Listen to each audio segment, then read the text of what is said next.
My name is Zoe Anderson, and I'm 32 years old. Ever since I can remember, I've been the family misfit with my colorful hair and tattoos. In our picture perfect Boston suburb, I was the splash of paint no one asked for. Each family wedding became another reminder I didn't belong. First my brothers, then my sisters. I was too different, too much of a liability for their pristine photos. So when I planned my own wedding, I made a decision that changed everything. Before I tell you what happened when my family showed up at my doorstep, let me know where you're watching from and hit that subscribe button if you've ever felt like the black sheep in your family. I grew up in Wellesley, a pristine Boston suburb where appearance meant everything. Our house was a colonial masterpiece with perfect landscaping that my father Jonathan maintained with religious dedication every weekend. My mother Eleanor served on 3 charity boards and hosted dinner parties where everything from the napkin folds to the children's behavior was meticulously choreographed. My older brother James was the golden child, class president, varsity athlete, and eventual Harvard graduate. My younger sister Abigail was the perfect little lady who never got dirty, excelled at piano, and knew which fork to use at formal dinners by age 6. Then there was me, the middle child who somehow missed the family memo about fitting in. Zoe, please sit still while I fix your hair, my mother would say every Sunday before church. I was 5 when I first heard the exasperation in her voice, the underlying message that something about me needed fixing. I remember sitting on the bathroom counter swinging my legs while she tried to tame my unruly curls into submission. Why can't my hair just be free? I asked. Because we need to look presentable, she replied, yanking the brush harder. The Andersons have standards to maintain. Standards. That word followed me throughout my childhood like a shadow. My father's firm nod of approval when my siblings met them, and his tight-lipped smile when I inevitably fell short. By second grade, I was already causing ripples. While other girls wore pastel dresses and white tights, I begged to wear mismatched socks and overalls covered in the doodles I'd created with fabric markers. My mother would shake her head, lips pressed into a thin line, as she laid out the appropriate outfit I was expected to wear. Your cousin Stephanie never gives her mother such trouble, she'd say, invoking the perfect niece my aunt had produced. Why must you always be so difficult? I wasn't trying to be difficult, I was just trying to be me. The first major battle erupted when I was 11. My middle school art teacher, Ms. Rozzi, had recognized something in my sketches and encouraged my creativity. You see the world differently, Zoe, she told me. That's a gift, not a problem. For the first time, someone made me feel like my differences were valuable. When the school art show came around, Ms. Rozzi selected my abstract self-portrait for display. I was so excited that I decided to complete the artistic expression by dyeing a streak of purple in my hair with some temporary color. My mother saw it when she picked me up from school. She didn't say a word in the car. Silence was always worse than yelling in our family. When my father came home, they called me into his study. This behavior is unacceptable, he said, gesturing to my hair as if I'd committed a felony. What will people think? That I'm creative, I offered. That we can't control our own child, my mother corrected. That the Andersons are losing their standards. I was grounded for 2 weeks, forced to wash my hair repeatedly until the color faded, and had to write apology notes to both sets of grandparents who hadn't even seen my transgression. Middle school became an exercise in invisibility. At family gatherings, I was seated at the kids' table long after my siblings had graduated to adult conversations. At my grandparents' 50th anniversary, I overheard my mother telling her cousin, "Zoe's going through an awkward stage. She'll grow out of it." But I wasn't growing out of it. If anything, my desire for self-expression was growing stronger. By high school, the temporary hair colors became semi-permanent. My wardrobe evolved from simply mismatched to deliberately alternative. I saved my babysitting money to buy paint supplies and covered my bedroom walls with murals that made my mother wince whenever she delivered laundry. "Can't you just try to fit in?" she pleaded during my sophomore year. "Your brother never gave us this kind of trouble." James was thriving at Harvard by then, dating the daughter of one of my father's business associates. They looked perfect together in the photos he sent home. both in tailored blazers with matching perfect smiles. My father displayed these photos prominently on his desk, while my art competition certificates were tucked away in a drawer. High school also brought my first serious relationship. Lucas was a fellow art student with black frame glasses and a passion for photography. He captured me in black and white portraits that somehow showed all my colors. For the first time, I felt truly seen. My parents hated him on sight. "He's encouraging your worst tendencies," my father declared after meeting him exactly once. My junior prom became another battleground. I designed and sewn my own dress, a cascading blue creation with hand-painted silver stars that I'd worked on for months. My mother took one look and immediately ordered a backup dress, a generic pink satin number that made me look like a corporate version of Barbie. "Just try it on," she insisted. "You might like looking normal for once." That word, normal, cut deeper than she knew. I wore my own creation to prom. Lucas and I took photos at the park instead of joining the professional photography line at the venue. When I got home, my mother was waiting up. "Mrs. Phillips saw you at the prom," she said quietly. "She mentioned how interesting your dress was." The way she said interesting made it clear it wasn't a compliment. "I liked it," I replied. "Lucas thought I looked beautiful." "That boy doesn't understand our world, Zoe. Someday you'll realize that appearances matter." I didn't know then just how much appearances would matter when it came to family milestones. The first test came during my senior year when James announced his engagement to Catherine, his perfect Harvard match. "Isn't it wonderful?" my mother gushed during dinner. "And Catherine has asked Abigail to be a bridesmaid, Zoe. She'll probably be calling you soon, too." I felt a rare moment of family inclusion, a fragile hope that maybe my differences could be accepted for such an important occasion. That hope lasted exactly 3 weeks. The call from Catherine came on a Tuesday afternoon. I was working on college application essays for art schools when my phone lit up. "Zoe, I'm so excited to finally chat wedding details," she began, her voice artificially bright. "I wanted to discuss the bridesmaid situation." My stomach tightened. Something in her tone triggered warning bells. "James and I have been talking about the wedding party," she continued, "and we were thinking, well, we're going for a very specific aesthetic. Very traditional, very elegant." "Okay," I said slowly, already sensing where this was headed. "The thing is with your unique look, we're concerned about how the photos will turn out. They're forever, and my parents are inviting some very important business associates." I sat in stunned silence as Catherine continued explaining how my appearance would disrupt the visual harmony of their perfect day. Each word was carefully chosen to sound reasonable, while delivering a clear message I was too different to be included. "I hope you understand," she finished. "It's nothing personal." But it was entirely personal. It was about who I was at my core. The family meeting came next. My parents called me into the living room where James and Catherine sat side by side on the sofa, a united front. "We need to discuss the wedding," my father began formally, as if opening a business negotiation. My mother jumped in. "Catherine has some concerns that we think are valid, Zoe. Your hair and those tattoos you got last summer. They're just not appropriate for a traditional wedding party." "The Taylor family has certain expectations," my father added. "Catherine's father is the bank's biggest client." I looked at my brother, hoping for some support. "James," he avoided my eyes. "It's our special day, Zoe. We just want everything to be perfect." "And I'm not perfect enough," I concluded. "It's not about you," Catherine insisted. "It's about the overall aesthetic." "What if I change my appearance?" The words tasted bitter as I spoke them. "I could dye my hair brown, cover the tattoos." My father brightened. "Now you're being reasonable. A nice wig might be better than dye job, though, and long sleeves would solve the tattoo issue." They were discussing disguising me as if it were the most natural request in the world. I looked around the room at their expectant faces and realized none of them saw the problem with asking me to erase myself. "I'll think about it," I said quietly, and left the room. I didn't need to think about it.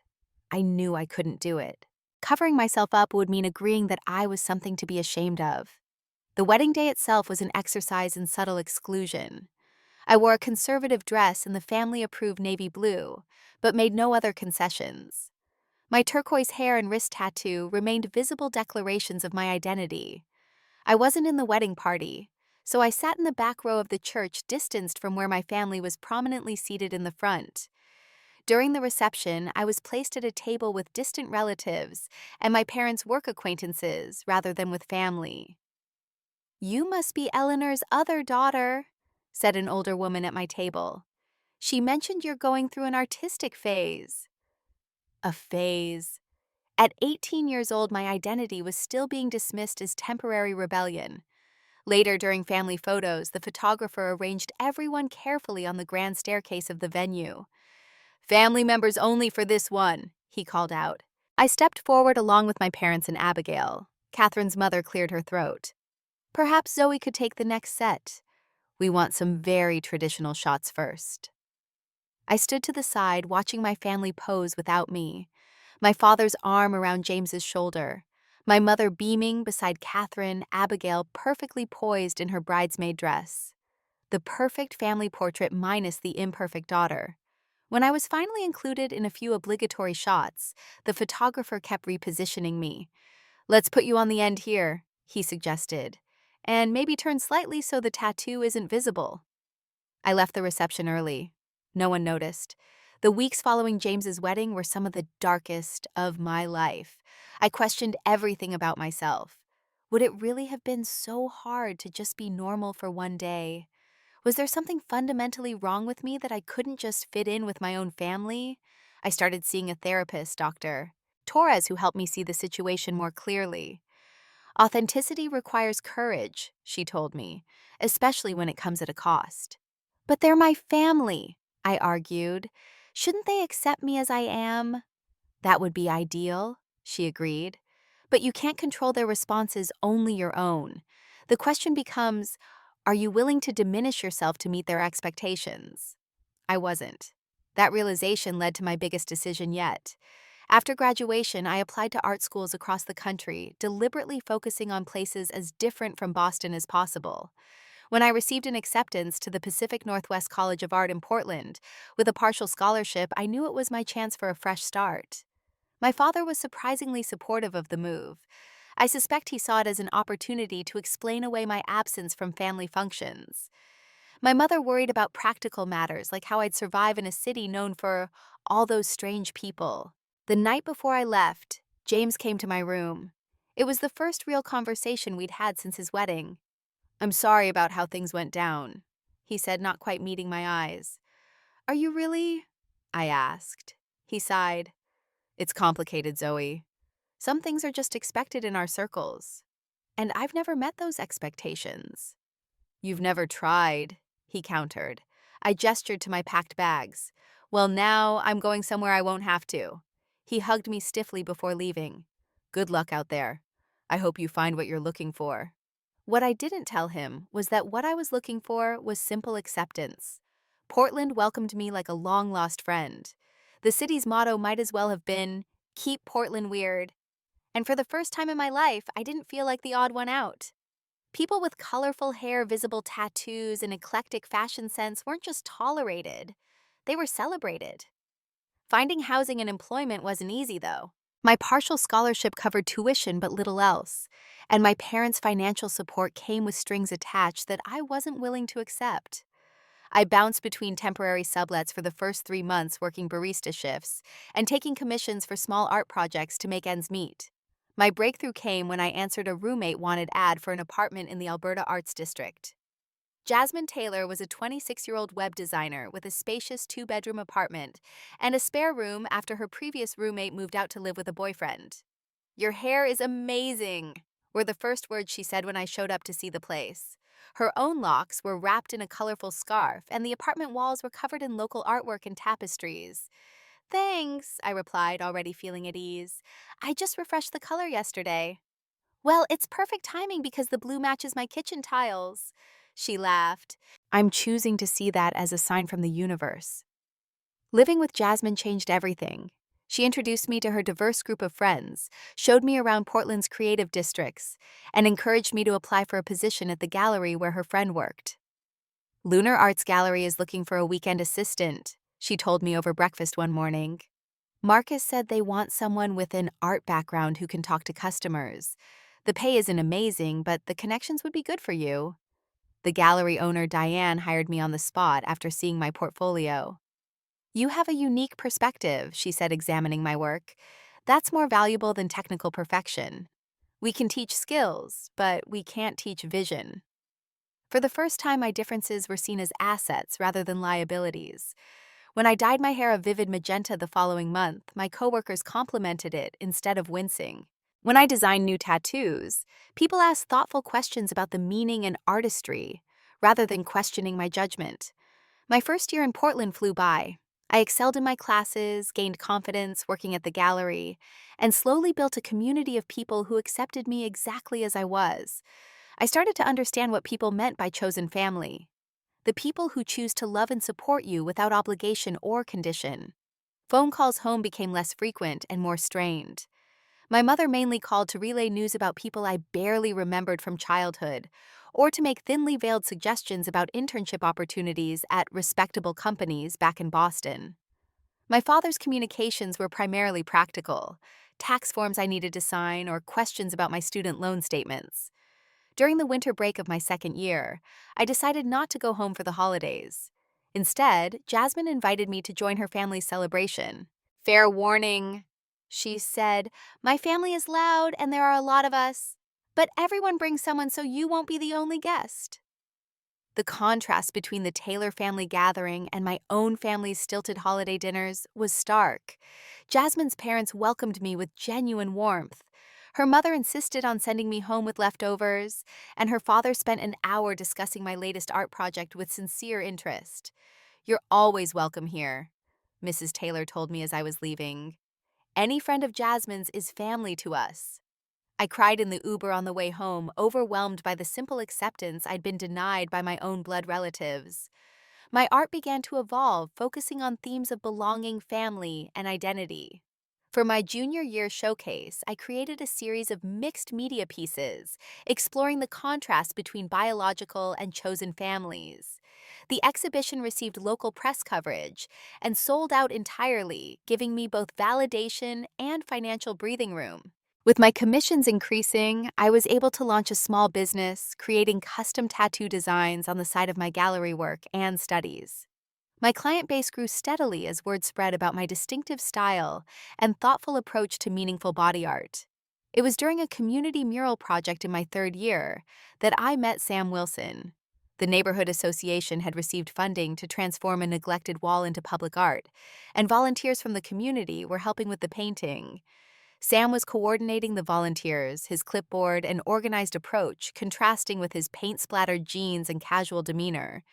You're really good, he said, watching me work on a detailed section of the design. Professional artist or just naturally talented? Art student, I replied. But hopefully professional soon. Well, you're making my stick figures look pretty sad in comparison. He laughed. I'm better with spreadsheets than spray paint. And Sam was an accountant by day and a community organizer by night, an unexpected combination that somehow worked perfectly. With his dark curly hair and warm brown eyes, he was conventionally handsome, but completely lacking in pretension. He brought coffee for all the volunteers the following morning, and somehow remembered that I had mentioned preferring oat milk. I didn't want to assume you'd be here today, he said, handing me the cup, but I hoped you would be. Our relationship developed naturally over the following months. Unlike previous boyfriends who had either fetishized my alternative appearance or tried to subtly change me, Sam simply appreciated me for exactly who I was. He asked thoughtful questions about my art, remembered details about my life, and never once made me feel like I needed to tone myself down. My parents are gonna love you, he said confidently, 6 months into our relationship. I tensed immediately. Are you sure about that parents don't typically love me? He looked confused. Why wouldn't they? You're talented, kind, funny. I'm also covered in tattoos with blue hair, I pointed out. Parents tend to see me and immediately worry about their son's future. Sam shook his head. My parents aren't like that. My dad's a high school science teacher and my mom's a nurse. They care about whether people are kind, not what they look like. I remained skeptical until I actually met them. The Wilsons lived in a modest home in a suburb of Portland. Their living room was crowded with books, musical instruments, and mismatched furniture that looked chosen for comfort rather than style. Gloria Wilson greeted me with a hug like we were already family, and Robert Wilson immediately engaged me in a conversation about color theory after Sam mentioned my art studies. Sam mentioned you're estranged from your family, Gloria said gently during dinner. I want you to know you're always welcome here, holiday or not. I blinked back tears. Thank you. That means a lot. Family should be a soft place to land, she continued, squeezing my hand. Not everyone understands that. As Sam and I drove home that evening, I marveled at the difference. Your parents are amazing. They didn't even blink at anything about me. He looked confused again. Why would they? They raised us to value substance over surface. Then more gently, not everyone is going to reject you, Zoe. Some people will actually see you. My phone chimed with a text as we pulled into my apartment complex. It was from my sister Abigail. Big news, John proposed wedding planning begins. I stared at the screen, a familiar dread settling in my stomach. Another family wedding. Another opportunity for rejection. But maybe things would be different this time. Abigail and I had maintained a somewhat closer relationship than I had with James. She occasionally liked my Instagram posts and had even defended my choice to move to Portland. Perhaps this wedding would be a chance to heal some of the family rifts. I couldn't have been more wrong. At first, things seemed promising. Abigail called me personally to announce her engagement, chatting excitedly about her fiancé John and their plans for a June wedding the following year. It won't be as formal as James and Catherine's wedding, she assured me. We're thinking garden party vibes, very relaxed. When I cautiously asked about the wedding party, she hesitated just long enough for me to know what was coming. Well, John has 4 groomsmen, so I need 4 bridesmaids to match. Catherine is my matron of honor, of course, and I've already asked my college roommates Sarah and Madison. She trailed off, leaving the 4th spot conspicuously unmentioned. It's okay if you've already filled all the spots, I said, trying to save us both from the awkwardness. It's not that, she rushed to explain. It's just, Mom and Dad are still pretty traditional and they're paying for everything. The wedding's going to be at the country club and I don't fit the country club aesthetic, I finished for her. I'm sorry, Zoe, I did try to convince them. But you know how they are about appearances. I did know. And despite 4 years away from their influence, it still hurt to be the family member who wasn't quite presentable enough. You'll still come though, right? Abigail asked hopefully. You can bring your boyfriend. Sam, right? I've seen him in your photos. He looks nice. Normal, you mean? I corrected her. That's not what I meant, she protested. But we both knew it was exactly what she meant. The email arrived 3 weeks later, a joint message from my mother and Abigail with the subject line, Wedding Attire Guidelines. It outlined in excruciating detail the dress code for the garden chic event, with a personal note clearly aimed at me. As you know, the Prestons are a prominent family in the community, and John's father is particularly conservative. We kindly ask all family members to adopt appropriate attire and appearance to respect the traditional nature of the venue and occasion. This includes natural hair colors and covering any visible tattoos or unconventional accessories. I read the email twice, then forwarded it to Sam without comment. He called me immediately. Tell me this is some kind of joke, he said, the anger evident in his voice. They're seriously asking you to erase everything that makes you you. It's not the first time, I replied quietly. That doesn't make it okay. Later that evening, my father called. It was unusual for him to call directly, rather than joining my mother's occasional check-in calls, and I immediately knew it was about the wedding. Your mother tells me you haven't responded to the dress code email, he began without preamble. I'm still processing it, I replied carefully. He cleared his throat.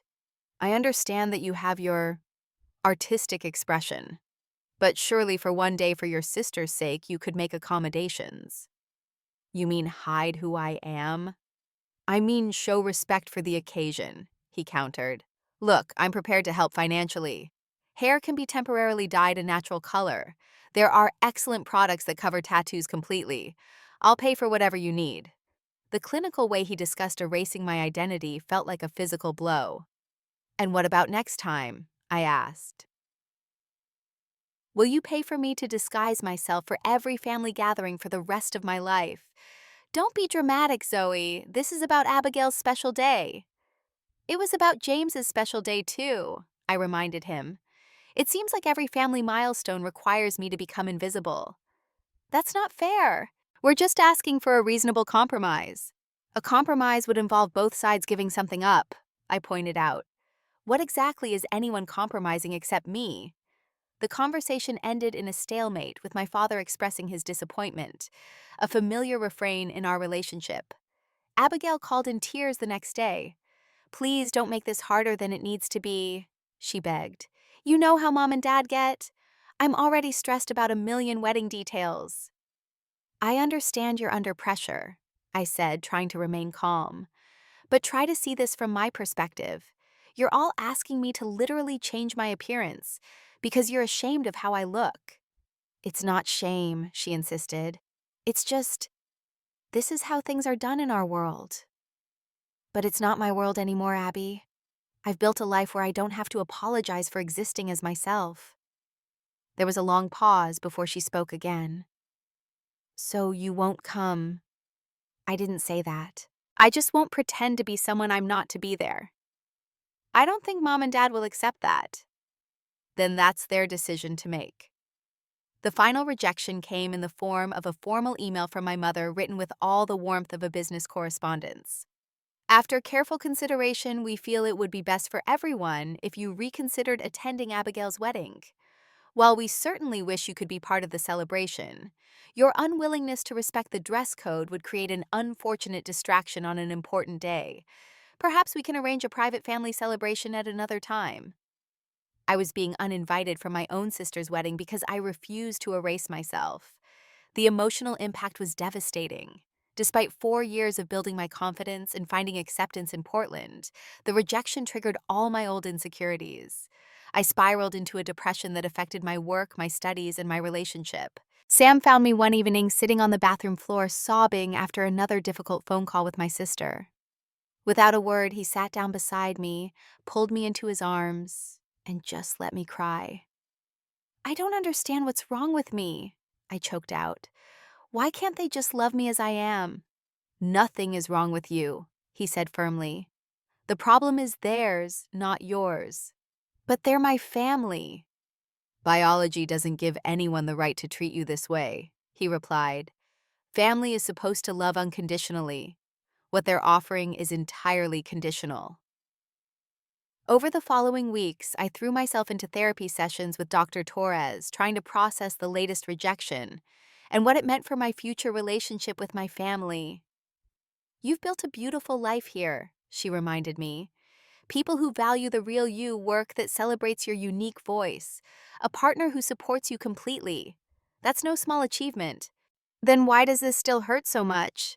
"Because we're programmed to seek acceptance from our families of origin," she explained. "That's a natural human desire, but sometimes we need to accept that some people are incapable of giving us what we need." Jasmine was equally supportive, but more blunt in her assessment. "Your family doesn't deserve you," she declared one evening as we shared ice cream on our apartment balcony. "They keep trying to shrink you to fit their narrow worldview instead of expanding themselves to include you." "But what if they're right?" I asked in a moment of vulnerability. "What if I'm being selfish and difficult by refusing to compromise?" "Asking someone to change the core of who they are isn't a compromise," she said firmly. "It's erasure. Don't let them convince you that authenticity is selfishness." As spring turned to summer, I gradually began to heal from the latest family wound. My artwork reflected the journey evolving from darker pieces, exploring rejection, to more hopeful explorations of chosen family and self-acceptance. Sam had been my rock throughout the ordeal, never pushing me to get over it faster or minimizing my pain. Instead, he simply provided steady support and unwavering acceptance.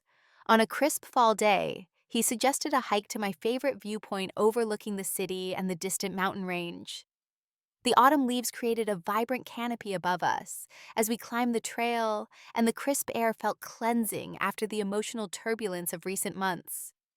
At the summit with Portland spread out below us, and Mount Hood rising majestically in the distance, Sam turned to me with an unusual seriousness in his expression. "I had this whole speech planned," he began, "but now that we're here, I just want to say something simple." He took my hands in his.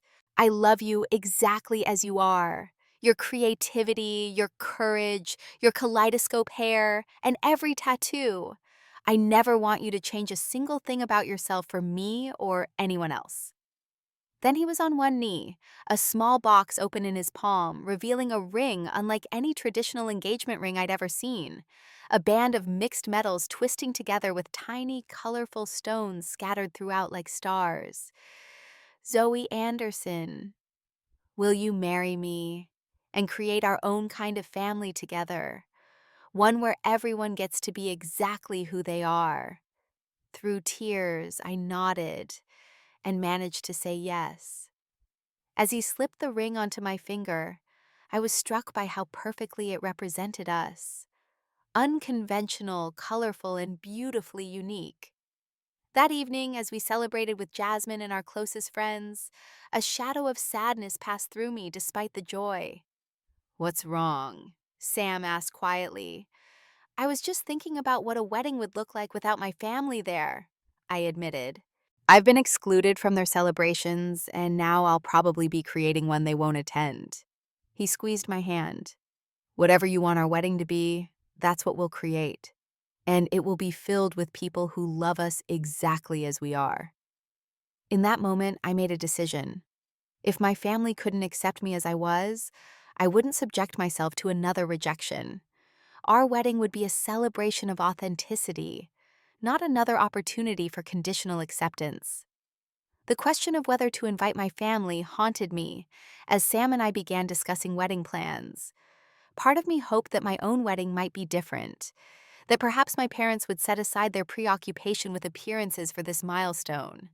But memories of standing on the sidelines at both James's and Abigail's weddings made me wary of opening myself to another rejection. "What feels right to you?" Sam asked one evening as we sat at our kitchen table surrounded by wedding planning books and notes. "This day should bring you joy, not anxiety."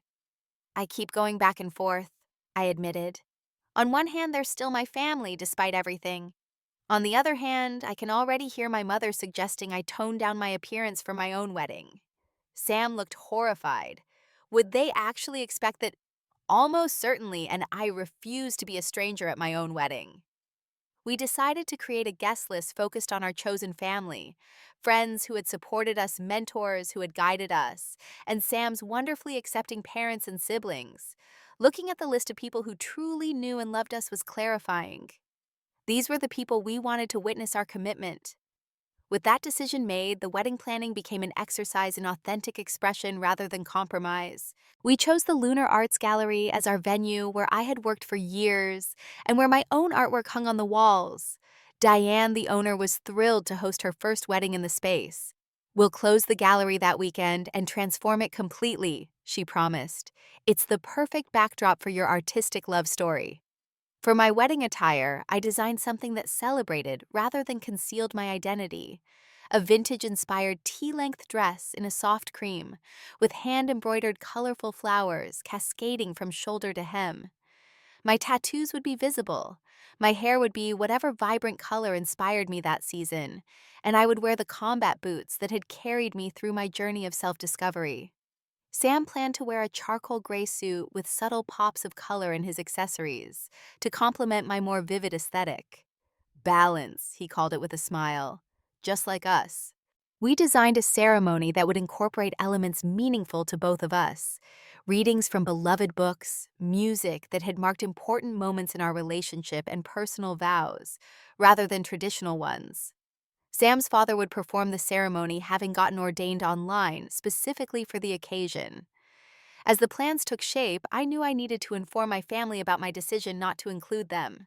I spent days drafting and redrafting an email trying to find words that were honest, without being cruel, clear, without being petty.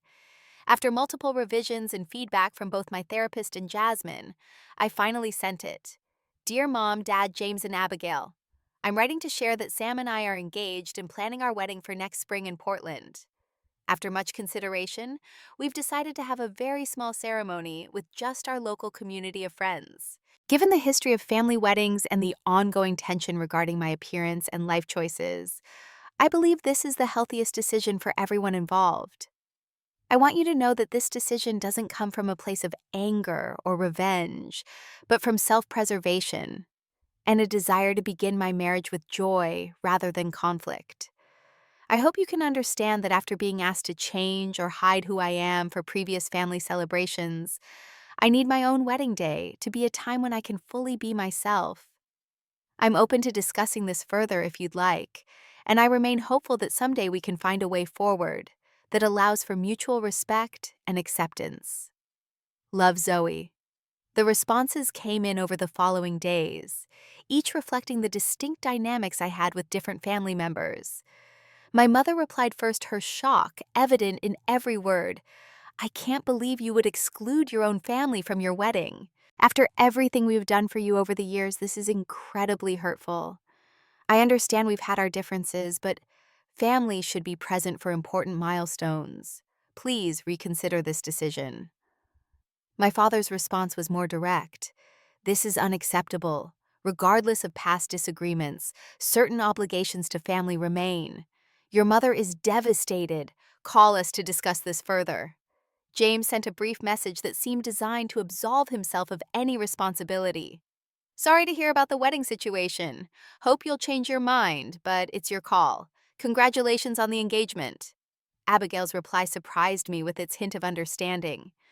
"I'm sad I won't be there for your big day, but I think I get it. I'm sorry about how everything went down with my wedding. It wasn't fair to you. I hope your day is perfect. Your dress design sounds beautiful. Maybe send a photo after." The mixed responses reinforced that I'd made the right decision. Even in this moment, they were centering their feelings and expectations, rather than respecting my choice or acknowledging their role in creating the distance between us.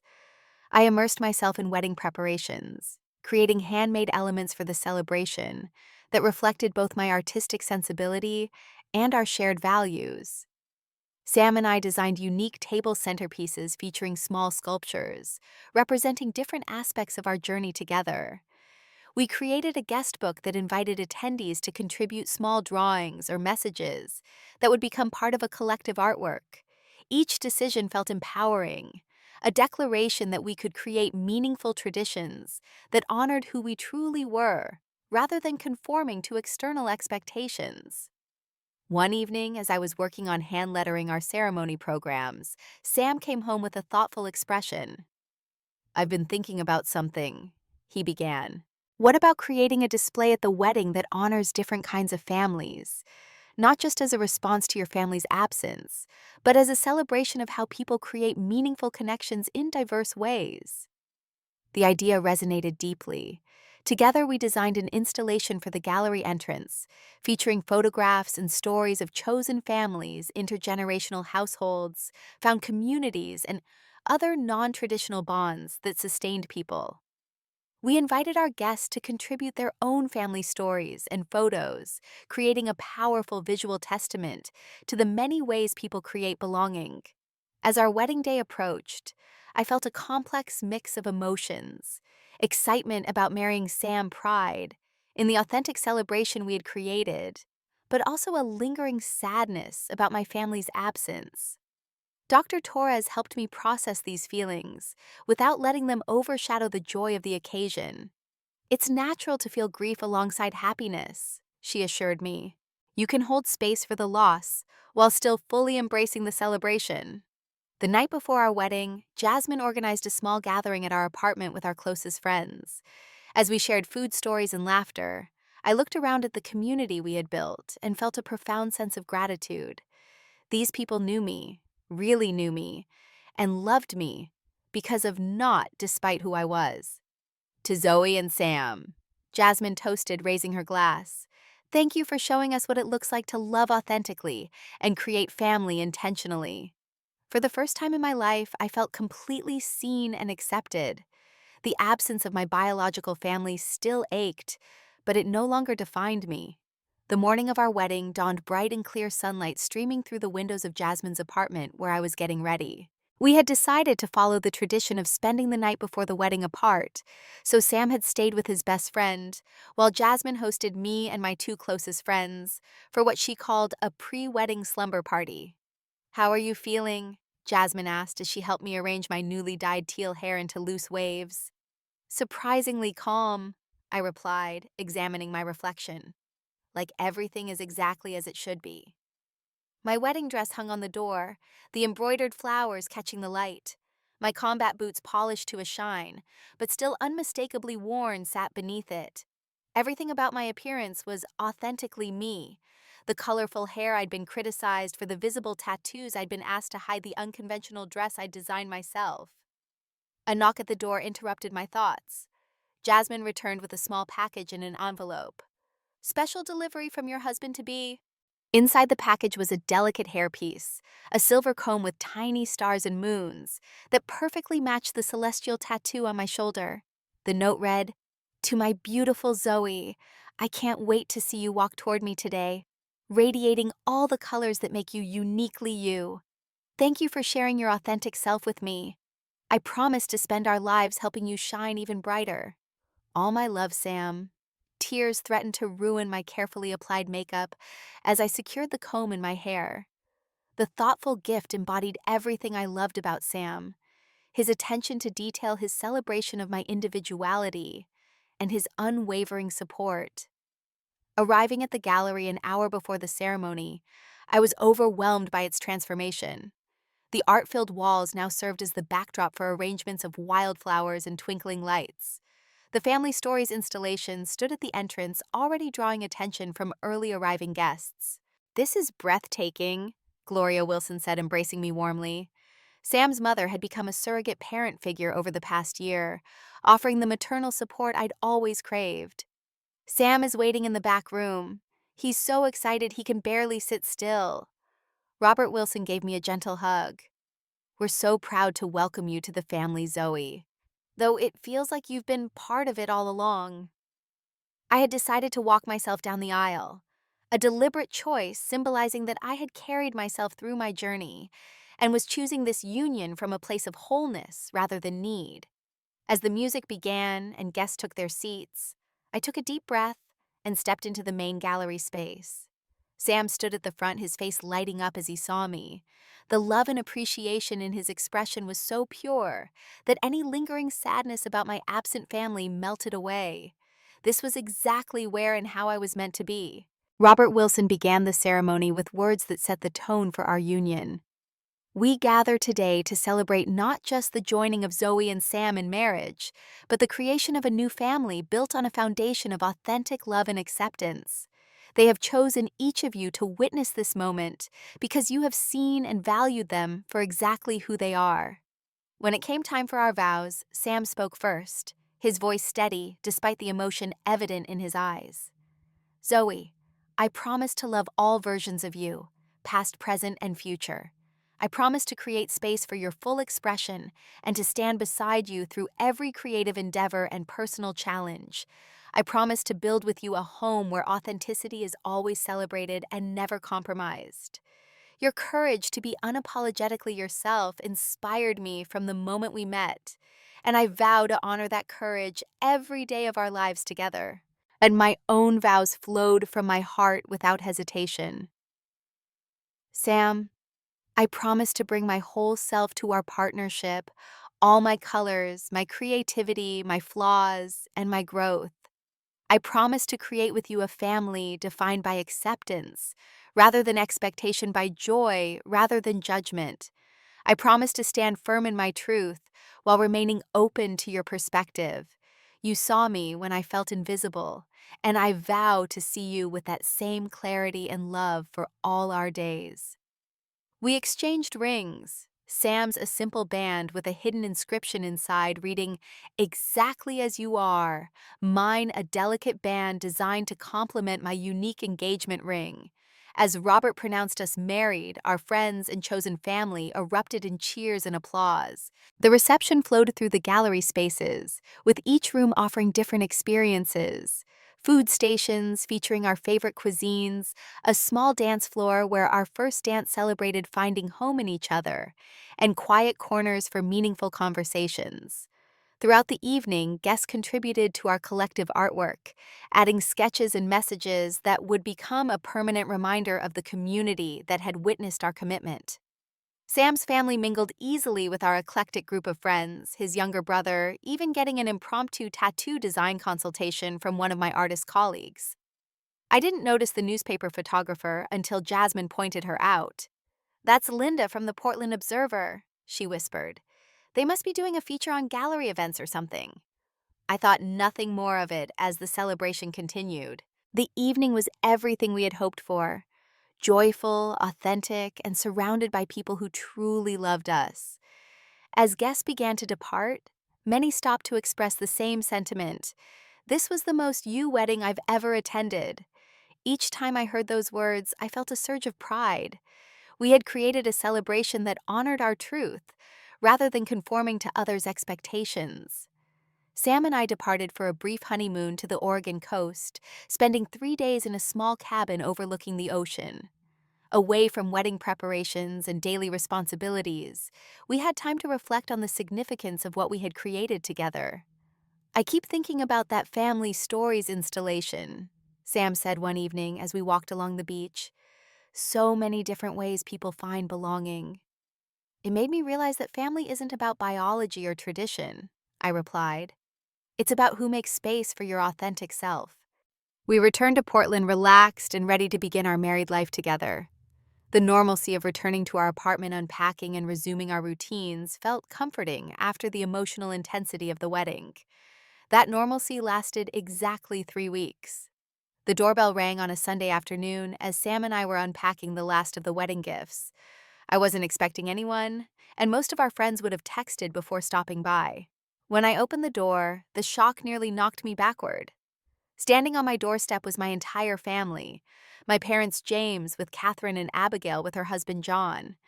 They were dressed as if they'd just come from church, looking distinctly out of place in my bohemian Portland neighborhood. "Surprise," my mother said weakly, her eyes taking in my appearance. The teal hair now faded to a soft blue-green, the visible tattoos on my arms, the paint-splattered overalls I'd been wearing for apartment projects. I stood frozen in this doorway until Sam appeared behind me. "Everything okay?" he asked, then spotted my family. "Oh, hello." "You must be Sam," my father said stiffly, extending his hand. "Jonathan Anderson. This is my wife Eleanor, our son James, and his wife Catherine, and our daughter Abigail, and her husband John." Sam shook hands with remarkable composure given the circumstances. "Nice to meet you all. Would you like to come in?" I found my voice at last. "What are you doing here? How did you even know my address?" My mother looked uncomfortable. "May we come inside first?" "It's a long story." In a daze, I stepped aside to let them enter my apartment, the colorful, art-filled space that was the physical manifestation of everything they had rejected about me. They moved cautiously, as if navigating a foreign land, taking in the gallery wall of local artwork, the mismatched vintage furniture, and the half-unpacked wedding gifts. "Congratulations on your marriage," Abigail offered, breaking the awkward silence. "Your ring is beautiful." "Thank you," I replied automatically, still struggling to process their presence. Sam, ever the gracious host, offered them seats and beverages while I remained standing, arms crossed protectively across my chest. "We saw your wedding photo in the newspaper," my mother finally explained. "Someone from Boston who moved to Portland recognized you and sent it to us." "The Portland Observer did a feature on Portland's most creative wedding, apparently," James added. "You were on the front page of the lifestyle section." "The article mentioned it was at an art gallery where you work," my father continued. "We called them and explained we were family who had missed the wedding due to communication issues. The owner gave us your address." I made a mental note to talk to Diane about giving out personal information, even with good intentions. "So you saw a photo and decided to fly across the country unannounced?" I asked, unable to keep the edge from my voice. My mother looked down at her hands. "You looked so happy in the picture. So radiant. I've never seen you look like that before." "That's because it was the first family milestone where I was allowed to be fully myself," I replied. An uncomfortable silence followed before my father cleared his throat. We may have been inflexible about certain things in the past. Inflexible? I repeated incredulously. You excluded me from family weddings because of how I look. You've spent my entire life trying to make me feel ashamed of who I am. That's not inflexibility, Dad. That's rejection. Catherine shifted uncomfortably on the sofa. James stared at the floor. My mother's eyes filled with tears. You're right, Abigail said suddenly, surprising everyone. We treated you terribly. I let them talk me into excluding my own sister from my wedding because I was too cowardly to stand up for you. Abigail, my mother began, but my sister continued. No, Mom. We need to be honest about what we did. We prioritized appearances over Zoe's feelings. We made her feel like she wasn't good enough for our family unless she changed everything about herself. The directness of Abigail's words seemed to pierce the protective bubble of denial my family had constructed. The photo, my mother said quietly. You looked so beautiful and happy, completely yourself. And the article described your wedding as a celebration of authenticity and chosen family. It made me realize what we've been doing all these years. What's that? I challenged, not ready to let them off the hook so easily. Trying to force you into a mold instead of appreciating the person you actually are, she admitted. I've been so concerned about what other people think that I never stop to consider what you feel. My father, always less comfortable with emotional conversations, added pragmatically. The article mentioned you're a successful artist now. Your work has been in galleries. We didn't know. You never asked, I pointed out. Our calls have always been about when I'm going to get a real job or stop this phase with my appearance. That's on us, James spoke up for the first time. I should have made more effort to understand your life instead of just assuming you were being difficult. Sam had remained silent throughout this exchange, a supportive presence beside me. Now he gently touched my arm. Would you like me to give you some privacy for this conversation? No, I said firmly. You're my family now. Anything they have to say can be said in front of you. The word family hung in the air, its meaning transformed by the context of our conversation. I think, my mother said hesitantly, that we've been operating under the assumption that there's only one right way to be part of this family. One right way to look, to behave, to live. And you showed us that wasn't true. It took seeing you create your own family to make us realize what we were losing, Abigail added. So what now? I asked. You fly across the country, say some nice words, and everything is fixed. No, my father surprised me by saying, this isn't something that gets fixed in one conversation, but it could be a starting point if you're willing. A starting point for what exactly? For learning how to be a real family, my mother suggested. One that doesn't place conditions on belonging. I looked at their expectant faces, trying to reconcile their sudden appearance with years of rejection. I don't know if I can just forgive everything overnight.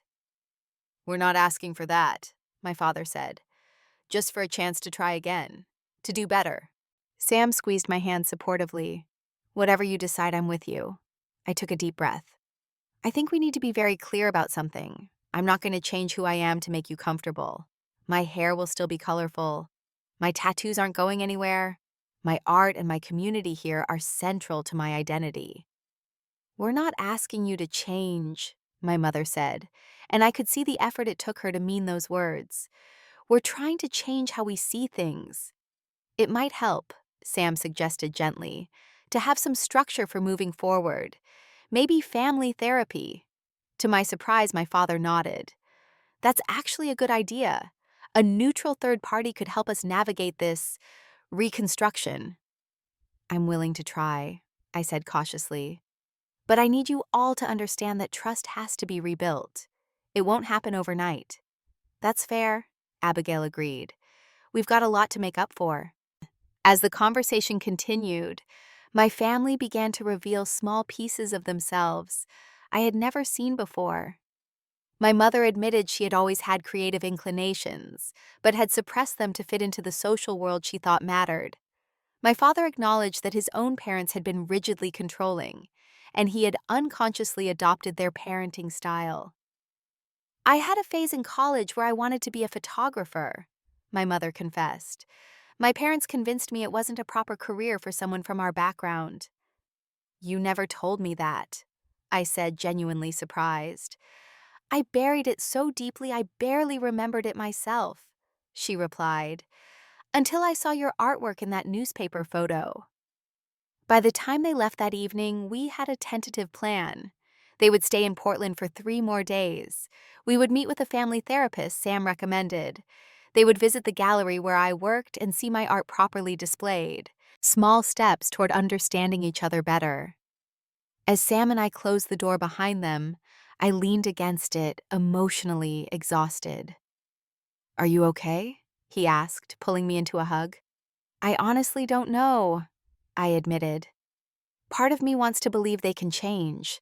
Another part is waiting for the other shoe to drop. "That's completely understandable given your history," he assured me. "Just remember, you get to set the pace and boundaries for this reconnection. And whatever happens with them, you have a family here who loves you exactly as you are."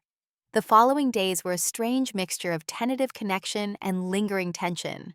The family therapy session was both difficult and revealing, bringing to light patterns of communication and expectation that had shaped our relationships for decades. What I'm hearing the therapist observed is that the Anderson family has operated with a very specific definition of success and acceptance. Zoe, you've created a different definition that equally valid but fundamentally challenges the family's core assumptions. I never intended to challenge anything, I clarified. I just needed to be myself. Sometimes, authentic self-expression is the most powerful challenge to rigid systems, she replied.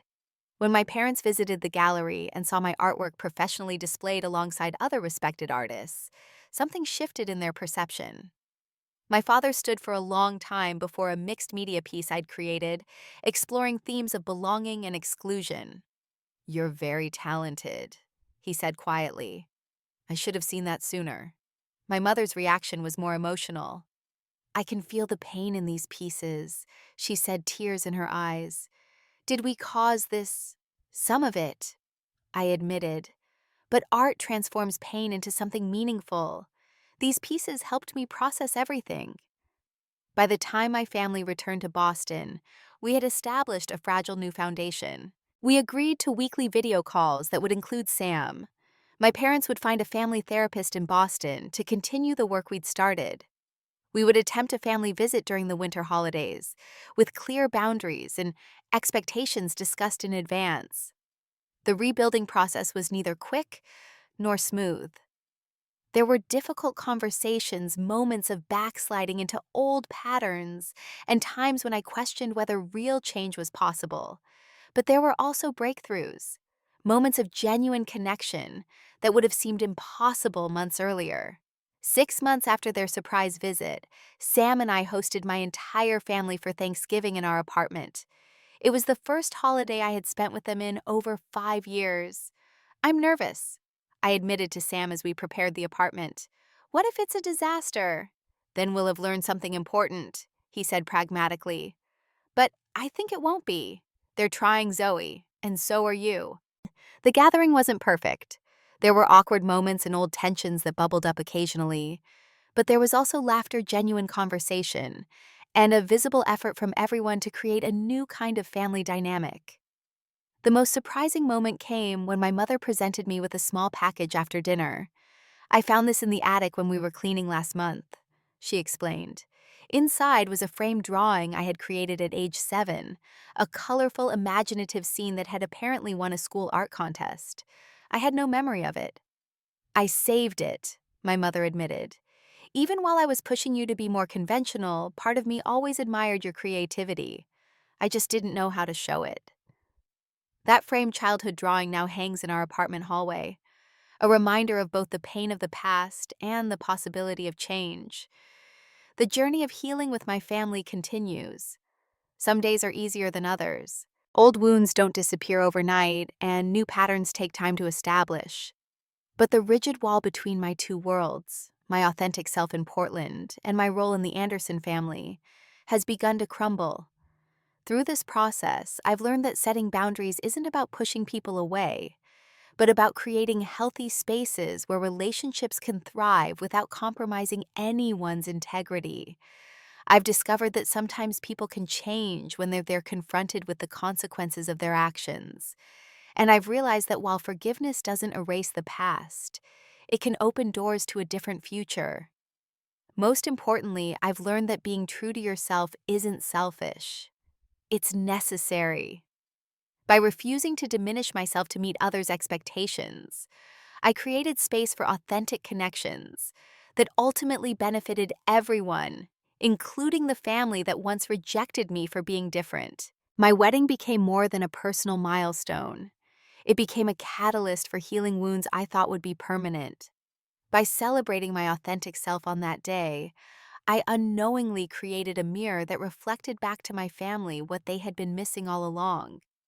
If you're struggling with family members who can't accept your authentic self, remember that you deserve to be seen and valued exactly as you are.